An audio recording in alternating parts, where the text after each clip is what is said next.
ঘরে বসে আবার এসব ছাই পাশ খাচ্ছ? তোমাকে কতবার মানা করছি তুমি এসব খাবা না? তুমি কি আমার কথা শুনতেছো? কি সমস্যা তোমার? আমার বাড়ি আমার ঘর, আমার যা ইচ্ছা আমি তা করবো। তোর ভালো না লাগলে তুই বের হয়ে যা। আমার কপালটাই খারাপ। তোমার মতো এরকম ফালতু বেয়াদব ঘাটতারা এরকম নেশাখোর সাথে আমার বিয়ে হয়েছে। একটা কথা শোনো না তুমি আমার, একটা কিছু বলে তুমি ওটাও শুনতে চাও না, সময় দাও না আমাকে। কি সমস্যা তোমার? তুমি ডেইলি রাত করে বাসায় ফেরো, আমাকে বলো। তোমাকে অসহ্য লাগে এখন? আমার কপাল খারাপ, তোদের মতো চিরার ফ্যামিলি একটা মেয়ের আমি বিয়ে করছি। কি? আমার আমার একটা কথা শুনিস তুই, নিজের মন মর্জি মতো চলিস। আস্তে কথা বলো তুমি, ফালতু কথা কেন বলো? কে চিটার? কিসের চিটার? হ্যাঁ, কি চিনি তো তোমার ফ্যামিলি তোমার সাথে? বলো।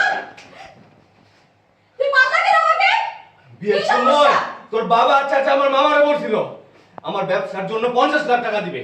1 টাকাও দেয় নাই। বিয়ের 6 মাস হয়ে গেছে। টাকা